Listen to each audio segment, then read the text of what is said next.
I wtedy pamiętam, no ale takie oczywiście najważniejsze spotkanie, no to było z moją żoną obecną, to znaczy już od wieków można powiedzieć. Mianowicie umówiliśmy się korespondencyjnie na spotkaniu w Budapeszcie. Oczywiście do Polski przyjechać nie mogłem i spędziliśmy razem 10 dni chyba, gdzie ona, która przyjechała z Polski, utrzymywała mnie. Ja byłem biedny jak mysz kościelna, prawda?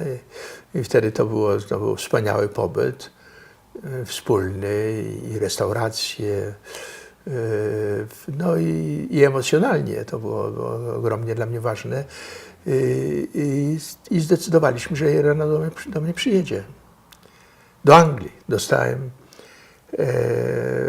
nie wiem, czy już wówczas wiedziałem o tym, w każdym razie wkrótce potem, składając podania do 5 różnych krajach, o czym mówiłem, między innymi złożyłem do Anglii stypendium i dostałem Birkbeck College, University of London. I Irena do mnie przyjechała i od tego czasu jesteśmy razem, prawda? Jesteśmy razem, chociaż nie została, ja nie byłem jej pierwszym mężem, tylko po to, żeby mogła zachować paszport polski, żeby władze się jej nie czepiały, wydałem ją za mojego przyjaciela Anglika, takie mariage blanc, jak mówią Francuzi, czyli fikcyjne małżeństwo. David Elwood, została panią Elwood, Mrs. David William Elwood. O, i przyjechała do mnie, zaczęła studia doktorskie wtedy na London School of Economics, które kontynuowała później przenosząc się razem ze mną do Francji, gdzie miałem już pracę załatwioną w centrum Raymonda Arona, prawda, gdzie przez rok mieliśmy niewiarygodnie dobre warunki. Później zostałem przyjęty do CNRS-u normalną drogą. Nie było to proste. Nie było to proste. Było to sprzeczne z przepisami. Opowiem o tym za chwilę. No w każdym razie od tego czasu jesteśmy razem.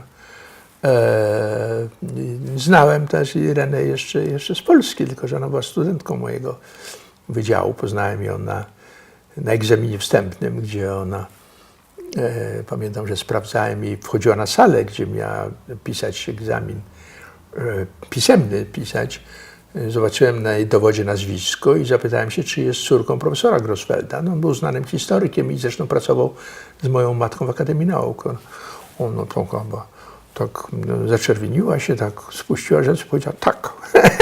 I to było pierwsze nasze spotkanie. Także znałem ją w czasie studiów i przed wyjazdem przychodziła do mnie dość często. Miała taki, no jak do dzisiaj, ma takie, w stosunku do wielu ludzi ma taki serdeczny, opiekuńczy stosunek. I ona głównie to polegała na tym, że przychodziła do mnie i słuchała mnie moich takich monologów, często pijackich monologów, prawda? O, a później korespondencyjnie żeśmy zdecydowali, że się spotkamy w Budapeszcie, prawda? O, także to było najważniejsze moje spotkanie we Włoszech. To było spotkanie, że tak powiem, czysto warszawskie, można powiedzieć polskie. To było spotkanie, oczywiście, to było spotkanie, co mówisz? Spotkanie w Budapeszcie. To było spotkanie w Budapeszcie, tak jest. Ale można powiedzieć, że porozumieliśmy się w sprawie spotkania, kiedy ja byłem we Włoszech jeszcze, więc w tym sensie to był też element mojego włoskiego życia, prawda?